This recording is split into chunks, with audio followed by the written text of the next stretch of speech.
Hi thinkers, ಭೂಮಿಯ ಮೇಲಿರುವ ಈ ರಂಧ್ರದಿಂದ ಭಯಾನಕವಾದ ಶಬ್ದಗಳು ಕೇಳಿ ಬರ್ತಾ ಇವೆ. ತುಂಬಾ ಜನ ಅದು ಪಾತಾಳ ಲೋಕ ಎಂದು ಹೇಳ್ತಿದ್ದಾರೆ. ನಮ್ಮ ಹಿಂದೂ ಮೈಥಾಲಜಿ ಪ್ರಕಾರ ಮುಖ್ಯವಾಗಿ 3 ಲೋಕಗಳು ಇರ್ತವೆ. ಒಂದು ಸ್ವರ್ಗಲೋಕ, 2 ಭೂಲೋಕ, 3ನೇದು ಪಾತಾಳ ಲೋಕ. ಸ್ವರ್ಗಲೋಕದಲ್ಲಿ ದೇವರುಗಳು ಇರ್ತಾರೆ, ಭೂಲೋಕದಲ್ಲಿ ಮನುಷ್ಯ ಮತ್ತು ಇತರೆ ಪ್ರಾಣಿ ಪಕ್ಷಿಗಳು ಇರ್ತವೆ. ಆದ್ರೆ ಪಾತಾಳ ಲೋಕದಲ್ಲಿ ನಾಗಾಸ್ ಮತ್ತು ಅಸುರಾಸ್ ಇರ್ತಾರೆ. ಈ ಪಾತಾಳ ಲೋಕ ಅನ್ನೋದು ಭೂಮಿಯ ಒಳಗಡೆ ಇರುತ್ತೆ. ಇಲ್ಲಿರುವ ರಾಕ್ಷಸರು ನಮ್ಮ ಭೂಲೋಕಕ್ಕೆ ಬರೋದಕ್ಕೆ ತುಂಬಾನೇ ಪ್ರಯತ್ನಿಸ್ತಾ ಇರ್ತಾರೆ ಅಂತ ನೀವು ಕೇಳಿರ್ಬೋದು. ಇದು ನಿಜನಾ ಸುಳ್ಳ ಅಂತ ನನಗೆ ಗೊತ್ತಿಲ್ಲ. ಆದ್ರೆ ರಷ್ಯಾದ ವಿಜ್ಞಾನಿಗಳು ತಮ್ಮ ಭೂಮಿಯ ಒಳಗಡೆ ಏನಿದೆ ಅಂತ ನೋಡಲು ಪ್ರಪಂಚದಲ್ಲಿ ಅತ್ಯಂತ ಆಳವಾದ ರಂಧ್ರವನ್ನ ಕೊರೆದಿದ್ದಾರೆ. ಆ ರಂಧ್ರದಿಂದ ಕೇಳಿ ಬಂದ ಭಯಾನಕವಾದ ಶಬ್ದವನ್ನ ಕೇಳಿ ವಿಜ್ಞಾನಿಗಳು ಆ ರಂಧ್ರವನ್ನ ಕೊರೆಯೋದನ್ನೇ ನಿಲ್ಸಿದ್ದಾರಂತೆ. ಸೊ ಬನ್ನಿ, ಮನುಷ್ಯರು ಕೊರೆದಿರುವ ಭೂಮಿಯ ಅತ್ಯಂತ ಆಳವಾದ ರಂಧ್ರದ ಹಿಂದಿರುವ ರಹಸ್ಯದ ಬಗ್ಗೆ ಈಗ ತಿಳ್ಕೊಳ್ಳೋಣ. ಅದಕ್ಕೂ ಮೊದಲು ಒಂದು ಚಿಕ್ಕ ರಿಕ್ವೆಸ್ಟ್, ಈ ವಿಡಿಯೋದಲ್ಲಿ ಹೇಳಿರುವ ಮಾಹಿತಿ ನಿಮ್ಗೆ ಇಷ್ಟವಾದ್ರೆ ತಪ್ಪದೆ ಒಂದು ಲೈಕ್ ಮಾಡಿ. 1970 ಸೋವಿಯತ್ ಯೂನಿಯನ್ ಅಲ್ಲಿ ನಡೆದ ಘಟನೆ ಇದು. ಅಂದ್ರೆ ಈಗಿನ ರಷ್ಯಾದಲ್ಲಿ ನಡೆದ ಘಟನೆ. ರಷ್ಯಾದಲ್ಲಿರುವ ಕೋಲಾ ಪೆನಿನ್ಸುಲಾ ಎನ್ನುವ ಪ್ರದೇಶದಲ್ಲಿ ಮೇ 24, 1970ರಲ್ಲಿ ರಷ್ಯಾದ ವಿಜ್ಞಾನಿಗಳು ಒಂದು ವಿಚಿತ್ರವಾದ ಪ್ರಯೋಗವನ್ನ ಶುರು ಮಾಡ್ತಾರೆ. ಅದೇನಂದ್ರೆ, ಈ ಭೂಮಿಯ ಒಳಗಡೆ ನಿಜವಾಗ್ಲೂ ಏನಿದೆ ಅಂತ ನೋಡಲು ಭೂಮಿಗೆ ಒಂದು ದೊಡ್ಡ ರಂಧ್ರವನ್ನ ಮಾಡೋದಕ್ಕೆ ನಿರ್ಧರಿಸ್ತಾರೆ. ಅಷ್ಟಕ್ಕೂ ಅವರಿಗೆ ಈ ಆಲೋಚನೆ ಎಲ್ಲಿಂದ ಬಂತು ಅಂದ್ರೆ, 1950ರ ಸಮಯದಲ್ಲಿ ರಷ್ಯಾ ಮತ್ತು ಅಮೆರಿಕದ ಮಧ್ಯೆ ಪ್ರತಿಯೊಂದರಲ್ಲೂ ಪೈಪೋಟಿ ಅನ್ನೋದು ನಡೀತಾ ಇತ್ತು. ಅದಕ್ಕೆ ಉದಾಹರಣೆ ಅಂದ್ರೆ ಸ್ಪೇಸ್ ಎಕ್ಸ್ಪ್ಲೋರೇಷನ್. ಈ 2 ದೇಶಗಳು ಪೈಪೋಟಿಗೆ ಬಿದ್ದು ಒಂದರ ನಂತರ ಮತ್ತೊಂದು ರಾಕೆಟ್ ಅನ್ನ ಅಂತರಿಕ್ಷಕ್ಕೆ ಕಳಿಸ್ತಾ ಇದ್ರು. ಅಮೆರಿಕಾಗೆ ಒಂದು ಆಲೋಚನೆ ಬರುತ್ತೆ, ತುಂಬಾನೇ ದೂರದಲ್ಲಿರುವ ಅಂತರಿಕ್ಷದ ಬಗ್ಗೆ ನಾವು ತಿಳ್ಕೊಳ್ಳೋಕು ಮೊದಲು ನಮ್ಮ ಭೂಮಿಯ ಒಳಗಡೆ ಏನಿದೆ ಅಂತ ಮೊದಲು ನಾವು ತಿಳ್ಕೋಬೇಕಲ್ಲ ಅಂತ ಯೋಚಿಸುತ್ತೆ. ಈ ಆಲೋಚನೆ ಬಂದ ತಕ್ಷಣ ಸ್ವಲ್ಪನೂ ಟೈಮ್ ವೇಸ್ಟ್ ಮಾಡದೆ 1961ರಲ್ಲಿ ಪ್ರಾಜೆಕ್ಟ್ ಮೋಹಲ್ ಅನ್ನುವ ಹೆಸರಲ್ಲಿ ಭೂಮಿಯನ್ನ ಕೊರೆಯೋದಕ್ಕೆ ಶುರು ಮಾಡುತ್ತೆ. ಆದ್ರೆ ಈ ಕೆಲಸವನ್ನ ಭೂಮಿಯಿಂದ ಶುರು ಮಾಡೋದಿಲ್ಲ, ಬದಲಿಗೆ ಸಮುದ್ರದಿಂದ ಶುರು ಮಾಡುತ್ತೆ.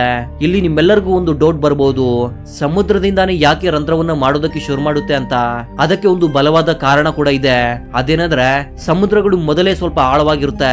ಅಮೆರಿಕ ಆಯ್ಕೆ ಮಾಡಿದ ಸಮುದ್ರದ ಆಳ ಸುಮಾರು 6.7 ಕಿಲೋಮೀಟರ್ಗಳು. ಅಂದ್ರೆ ಅಮೆರಿಕ 6.7 ಕಿಲೋಮೀಟರ್ಗಳನ್ನ ಹಾಗೆಯುವ ಅವಶ್ಯಕತೆನೇ ಇಲ್ಲ. ಈ 6.7 ಕಿಲೋಮೀಟರ್ ನಂತರವೇ ಅವರು ಭೂಮಿಗೆ ರಂಧ್ರವನ್ನ ಮಾಡೋದಕ್ಕೆ ಶುರು ಮಾಡಬಹುದು. ಜೊತೆಗೆ ಸಮುದ್ರದಲ್ಲಿ ರಂಧ್ರವನ್ನ ಕೊರೆಯೋದ್ರಿಂದ ಸಮುದ್ರದ ನೀರಿನಿಂದ ಮೃದುವಾಗಿರುವ ನೆಲ ಅನ್ನೋದು ಅವ್ರಿಗೆ ಸಿಗುತ್ತೆ. ಹಾಗೂ ಭೂಮಿಯ ಒಳಗಡೆಯಿಂದ ಹೆಚ್ಚಿನ ಉಷ್ಣಾಂಶ ಬಿಡುಗಡೆ ಆದ್ರೂ ಕೂಡ ಸಮುದ್ರದ ನೀರು ಅದನ್ನ ತಂಪಾಗಿಸುತ್ತೆ. ಇದರಿಂದ ಅವ್ರಿಗೆ ರಂಧ್ರವನ್ನ ಮಾಡೋದಕ್ಕೆ ತುಂಬಾನೇ ಸುಲಭವಾಗುತ್ತೆ ಅಂತ ಅಮೆರಿಕ ಯೋಚಿಸುತ್ತೆ. ತುಂಬಾನೇ ಕಾನ್ಫಿಡೆನ್ಸ್ ಇಂದ ಬರೋಬ್ಬರಿ 3.5 ಕಿಲೋಮೀಟರ್ ವರೆಗೂ ಭೂಮಿಯ ಒಳಗೆ ರಂಧ್ರವನ್ನ ಕೊರೆಯುತ್ತೆ. ನಂತರ ಇದ್ದಕ್ಕಿದ್ದ ಹಾಗೆ ಅಮೆರಿಕ 1966ರಲ್ಲಿ ಈ ಪ್ರಯೋಗವನ್ನ ಶಾಶ್ವತವಾಗಿ ನಿಲ್ಲಿಸುತ್ತೆ.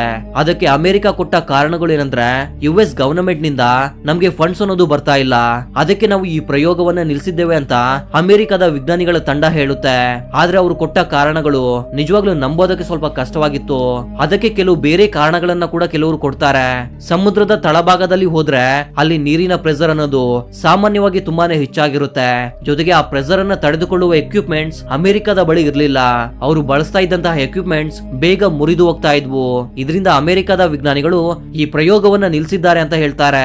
ಆದ್ರೆ 6 ವರ್ಷಗಳ ಕಾಲ ಕಷ್ಟಪಟ್ಟು ಅಮೆರಿಕ ಕೇವಲ 3.5 ಕಿಲೋಮೀಟರ್ ಅಷ್ಟು ಆಳವಾದ ರಂಧ್ರವನ್ನ ಮಾತ್ರವೇ ಕೊರೆಯೋದಕ್ಕೆ ಸಾಧ್ಯವಾಗುತ್ತೆ. ಸೊ ಇಲ್ಲಿಗೆ ಅಮೆರಿಕದ ಕಥೆ ಅಂತೂ ಮುಗೀತು. ಇದನ್ನ ಗಮನಿಸಿದ ರಷ್ಯಾ ಅಮೆರಿಕ ಮಧ್ಯದಲ್ಲಿ ನಿಲ್ಲಿಸಿರುವ ಪ್ರಯೋಗವನ್ನ ಇವರು ಪೂರ್ತಿ ಮಾಡಿ ಅಮೆರಿಕಾಗಿಂತ ರಷ್ಯಾ ಟೆಕ್ನಾಲಜಿಯಲ್ಲಿ ತುಂಬಾನೇ ಮುಂದಿದೆ ಅಂತ ಇಡೀ ಜಗತ್ತಿಗೆ ತೋರಿಸೋಕೆ ರೆಡಿ ಆಗುತ್ತೆ. ಅಮೆರಿಕ ತನ್ನ ಪ್ರಯೋಗವನ್ನ ನಿಲ್ಲಿಸಿದ 4 ವರ್ಷಗಳ ನಂತರ ರಷ್ಯಾ ಕೋಲಾ ಪೆನಿನ್ಸುಲಾ ಅನ್ನುವ ಪ್ರದೇಶದಲ್ಲಿ ಒಂದು ರಂಧ್ರವನ್ನ ಕೊರೆಯೋದಕ್ಕೆ ಶುರು ಮಾಡುತ್ತೆ. ಇವರು ಅಮೆರಿಕ ಮಾಡಿದ ತಪ್ಪನ್ನ ಮಾಡೋದಿಲ್ಲ. ಅಂದ್ರೆ ಸಮುದ್ರದಲ್ಲಿ ಇವರು ರಂಧ್ರವನ್ನ ಕೊರೆಯೋದಿಲ್ಲ, ಡೈರೆಕ್ಟ್ ಆಗಿ ನೆಲದಿಂದಾನೇ ಇವರು ರಂಧ್ರವನ್ನ ಕೊರೆಯೋದಕ್ಕೆ ಶುರು ಮಾಡ್ತಾರೆ. ಅದಕ್ಕೆ ಕೋಲಾ ಸೂಪರ್ ಡಿ ಬೋರ್ವೆಲ್ ಅನ್ನುವ ಹೆಸರನ್ನ ಇಡ್ತಾರೆ. ಈ ರೀತಿಯಲ್ಲಿ 1970ರಲ್ಲಿ ತಮ್ಮ ಪ್ರಯೋಗವನ್ನ ಶುರು ಮಾಡಿದ ರಷ್ಯಾ ಬರೋಬ್ಬರಿ 1994ರವರೆಗೂ ಈ ರಂಧ್ರವನ್ನ ಕೊರೆಯುತ್ತೆ.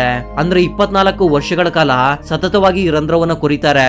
ಈ ಸಮಯದಲ್ಲಿ ಅವರು ಮಾಡಿದ ರಂಧ್ರ 40,230 ಅಡಿಗಳ ಆಳವಾಗಿತ್ತು. ಅಂದ್ರೆ ಬರೋಬ್ಬರಿ 12 ಕಿಲೋಮೀಟರ್ಗಳು.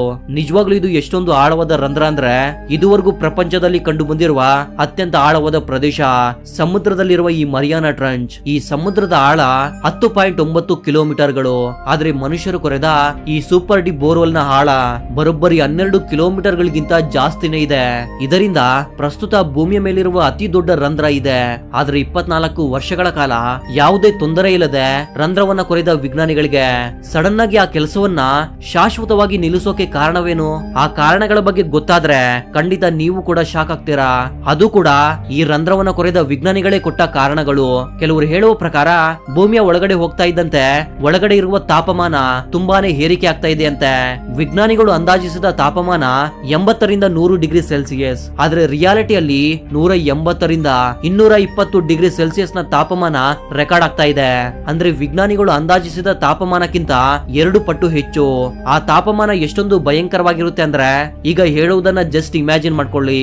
ರಂಧ್ರದ ಮೇಲಿಂದ ಒಂದು ಬಕೆಟ್ ನೀರನ್ನ ಸುರಿದ್ರೆ ಅದರಲ್ಲಿ ಒಂದು ಹನಿ ಕೂಡ ಕೆಳಗಡೆ ಹೋಗೋದಿಲ್ಲ. ಮಧ್ಯದಲ್ಲೇ ನೀರೆಲ್ಲ ಆವಿಯಾಗಿ ವಾಪಸ್ ಮೇಲಕ್ಕೆ ಬರುತ್ತೆ. ಅಷ್ಟೊಂದು ಬಿಸಿಯಾದ ತಾಪಮಾನದಲ್ಲಿ ಮನುಷ್ಯನ ದೇಹ ಕೂಡ ಕಬಾಬ್ ಆಗುತ್ತೆ. ಅದಕ್ಕೆ ನಮ್ಮ ಕೈಯಲ್ಲಿ ಇನ್ನೂ ಆಳಕ್ಕೆ ರಂಧ್ರವನ್ನ ಕೊರೆಯೋದಕ್ಕೆ ಸಾಧ್ಯವಾಗ್ತಾ ಇಲ್ಲ ಅಂತ ಹೇಳಿ ಈ ಕೆಲಸವನ್ನ ನಿಲ್ಲಿಸಲಾಗಿದೆ ಅಂತ ಹೇಳ್ತಾರೆ. ಆದ್ರೆ ಇನ್ನೂ ಕೆಲವರು ಹೇಳಿದ್ದು ಕೇಳಿದ್ರೆ ಅವರ ಮಾತುಗಳು ನಮ್ಮನ್ನ ಆಶ್ಚರ್ಯಪಡಿಸುತ್ತೆ. ಅವರು ಹೇಳಿದ್ದು ಏನಂದ್ರೆ ಈ ರಂಧ್ರವನ್ನ ಇನ್ನೂ ಹೆಚ್ಚು ಆಳವಾಗಿ ಕೊರೆಯೋದಕ್ಕೆ ನಾವು ತುಂಬಾನೇ ಟ್ರೈ ಮಾಡಿದ್ವಿ. ಆದ್ರೆ ಒಳಗಡೆಯಿಂದ ತುಂಬಾನೇ ವಿಚಿತ್ರವಾದ ಮತ್ತು ಭಯಂಕರವಾದ ಶಬ್ದಗಳು ಕೇಳಿ ಬರ್ತಾ ಇದ್ವು. ಆ ಶಬ್ದಗಳನ್ನ ಕೇಳ್ತಾ ಇದ್ರೆ ನರಕದಲ್ಲಿ ಪಾಪಿಗಳು ಕಿರಿಚಾಡುವ ಶಬ್ದದ ತರ ನಮ್ಗೆ ಅನಿಸ್ತಾ ಇತ್ತು. ಇನ್ನೂ ಹೆಚ್ಚು ಆಳವಾಗಿ ರಂಧ್ರವನ್ನ ಕೊರೆಯೋದು ಪ್ರಕೃತಿಗೆ ವಿರುದ್ಧವಾದ ಕೆಲಸ ಅಂತ ನಮ್ಗೆ ಅರ್ಥವಾಯ್ತು. ಇದರಿಂದ ಈ ಕೆಲಸವನ್ನ ಶಾಶ್ವತವಾಗಿ ನಿಲ್ಲಿಸಬೇಕಾಗಿ ಬಂತು ಅಂತ ಹೇಳ್ತಾರೆ. ಇದ್ರ ಜೊತೆಗೆ ಆ ಭಯಂಕರವಾದ ಶಬ್ದದ ರೆಕಾರ್ಡಿಂಗ್ ಅನ್ನ ಕೂಡ ಇಂಟರ್ನೆಟ್ ನಲ್ಲಿ ಬಿಡುಗಡೆ ಮಾಡ್ತಾರೆ. ಆ ರೆಕಾರ್ಡಿಂಗ್ ಕೇವಲ 17 ಸೆಕೆಂಡ್ಸ್ ಮಾತ್ರವೇ ಇದೆ. ಒಂದು ಬಾರಿ ನೀವು ಕೂಡ ಆ ಶಬ್ದವನ್ನ ಕೇಳಿ.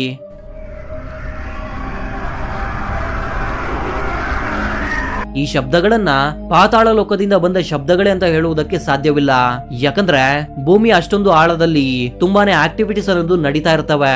ಇದರಿಂದ ಅಂತಹ ವಿಚಿತ್ರವಾದ ಶಬ್ದಗಳು ಬರೋದು ತುಂಬಾನೇ ಕಾಮನ್ ಅಂತೆ. ಉದಾಹರಣೆಗೆ 2 ಅಂತಸ್ತಿನ ಕಟ್ಟಡದಲ್ಲಿ ನೀವು ಇದ್ದೀರಾ ಅಂದ್ಕೊಳ್ಳಿ. ಅದ್ರಲ್ಲೂ ನೀವು ಮೊದಲನೇ ಫ್ಲೋರ್ ನಲ್ಲಿ ಇದ್ದೀರಾ. ನಿಮ್ಮ ಮೇಲಿನ ಫ್ಲೋರ್ ನಲ್ಲಿ ಬೇರೆ ಯಾರು ವಾಸವಾಗಿದ್ದಾರೆ. ಇದನ್ನ ನಿಮ್ಮಲ್ಲಿ ತುಂಬಾ ಜನ ಎಕ್ಸ್ಪೀರಿಯನ್ಸ್ ಕೂಡ ಮಾಡಿರ್ತೀರಾ ಅನ್ಕೊಂತೀನಿ. ಅದೇನಂದ್ರೆ ನಿಮ್ಮ ಮೇಲಿನ ಫ್ಲೋರ್ ನಲ್ಲಿ ಇರೋರು ಏನಾದ್ರೂ ಶಬ್ದವನ್ನ ಮಾಡಿದ್ರೆ ಕೆಳಗಿನ ಫ್ಲೋರ್ ನಲ್ಲಿರುವ ನಿಮ್ಗೆ ಆ ಶಬ್ದಗಳು ತುಂಬಾನೇ ಇರಿಟೇಟಿಂಗ್ ಆಗಿ ಕೇಳಿಸುತ್ತೆ. ಕೇವಲ ಒಂದು ಫ್ಲೋರ್ ನ ಕೆಳಗಡೆನೆ ಇಷ್ಟೊಂದು ವಿಚಿತ್ರವಾದ ಶಬ್ದಗಳು ಕೇಳಿಸ್ತವೆ ಅಂದ್ರೆ ಇನ್ನು ಭೂಮಿಯ 12 ಕಿಲೋಮೀಟರ್ ಆಳವಾದ ಪ್ರದೇಶದಲ್ಲಿ ಅಂದ್ರೆ ಭೂಗರ್ಭದಲ್ಲಿ ನಡೆಯುವ ಆಕ್ಟಿವಿಟೀಸ್ ನ ಸೌಂಡ್ ಅನ್ನೋದು ಇನ್ನೆಷ್ಟು ಭಯಾನಕವಾದ ರೀಸೌಂಡ್ಸ್ ಬರುತ್ತೆ ಅಂತ ಇಮ್ಯಾಜಿನ್ ಮಾಡ್ಕೊಳ್ಳಿ. ಈ ಶಬ್ದಗಳನ್ನ ಕೇಳಿದ ತುಂಬಾ ಜನ ನಿಜವಾಗ್ಲೂ ಭೂಮಿಯ ಒಳಗಡೆ ಪಾತಾಳ ಲೋಕ ಇದೆ ಅಂತ ನಂಬಿ ಅದನ್ನ ಡಿಸ್ಟರ್ಬ್ ಮಾಡೋದು ಅಷ್ಟೊಂದು ಒಳ್ಳೆಯದಲ್ಲ ಎಂದು ಆ ಪ್ರಯೋಗವನ್ನ ಅಲ್ಲೇ ನಿಲ್ಸಿದ್ದಾರಂತೆ. ಈಗ ನಿಮ್ಮೆಲ್ಲರಿಗೂ ಒಂದು ಡೌಟ್ ಬಂದಿರುತ್ತೆ, ಇಷ್ಟೊಂದು ಕಷ್ಟಪಟ್ಟು 12 ಕಿಲೋಮೀಟರ್ ಆಳವಾದ ರಂಧ್ರವನ್ನ ಮಾಡಿದ್ರಿಂದ ವಿಜ್ಞಾನಿಗಳಿಗೆ ಏನು ಉಪಯೋಗ ಆಗ್ಲಿಲ್ವಾ ಅಂತ. ಹಾಗಂತ ಅನ್ಕೋಬೇಡಿ. ಯಾಕಂದ್ರೆ ರಷ್ಯಾದ ವಿಜ್ಞಾನಿಗಳಿಗೆ ಆ ರಂಧ್ರದಿಂದ ತುಂಬಾನೇ ಆಶ್ಚರ್ಯಕರ ಸಂಗತಿಗಳು ತಿಳಿಯುತ್ತೆ. ಅಂದ್ರೆ 200 ಕೋಟಿ ವರ್ಷಗಳ ಹಿಂದೆ ಆ ಪ್ರದೇಶದಲ್ಲಿ ಸೂಕ್ಷ್ಮ ಜೀವಿಗಳು ಜೀವಿಸ್ತಾ ಇದ್ವು ಅಂತ ಅವರಿಗೆ ಸಿಕ್ಕ ಕೆಲವು ಫಾಸಲ್ಸ್ ಇಂದ ತಿಳ್ಕೊತಾರೆ. 200 ಕೋಟಿ ವರ್ಷಗಳ ಹಿಂದೆ ಅಂತರಿಕ್ಷದಿಂದ ಭೂಮಿಯ ವಾತಾವರಣಕ್ಕೆ ಪ್ರವೇಶ ಮಾಡ್ತಿದ್ದ ಈ ಧೂಳಿನ ಕಣಗಳನ್ನ ನಮ್ಮ ಭೂಮಿ ಅಬ್ಸರ್ವ್ ಮಾಡ್ಕೊಂಡು ಸುಮಾರು 3 ರಿಂದ 5 ಕಿಲೋಮೀಟರ್ ಎತ್ತರದ ಮಣ್ಣಿನ ಪೊರೆ ಅನ್ನೋದು ಭೂಮಿಯ ಮೇಲೆಲ್ಲ ಸೃಷ್ಟಿಯಾಗಿದೆ ಅಂತ ತಿಳ್ಕೊತಾರೆ. ಭೂಮಿಯ ಒಳಗಡೆ ಗ್ರಾನೈಟ್ ತರಹದ ಮೆಟಲ್ಸ್ ಏನಾದ್ರು ಇವ್ಯಾ ಇಲ್ಲ ನಿಜವಾಗ್ಲೂ ಪಾತಾಳ ಲೋಕದಂತಹ ಬೇರೆ ಪ್ರಪಂಚಗಳು ಏನಾದ್ರು ಇವ್ಯಾ ಅಂತ ತಿಳ್ಕೊಳ್ಳಲು ರಷ್ಯಾದ ವಿಜ್ಞಾನಿಗಳು ಟ್ರೈ ಮಾಡಿ ಕೆಲವು ರಹಸ್ಯವಾದ ಕಾರಣಗಳಿಂದ ಆ ಪ್ರಯೋಗವನ್ನ 1994ರಲ್ಲಿ ಶಾಶ್ವತವಾಗಿ ನಿಲ್ಲಿಸ್ತಾರೆ.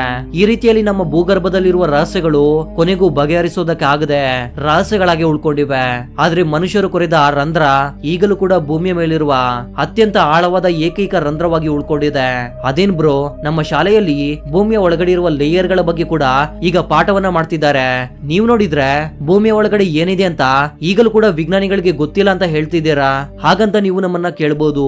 ಹೌದು, ನಿಜವಾಗ್ಲೂ ಭೂಮಿಯ ಒಳಗಡೆ ಏನಿದೆ ಅಂತ ಯಾರಿಗೂ ಗೊತ್ತಿಲ್ಲ. ನಾವು ಶಾಲೆಯಲ್ಲಿ ಓದ್ತಾ ಇರುವುದು ಕೇವಲ ವಿಜ್ಞಾನಿಗಳ ಪ್ರಿಡಿಕ್ಷನ್ ಅಷ್ಟೇ.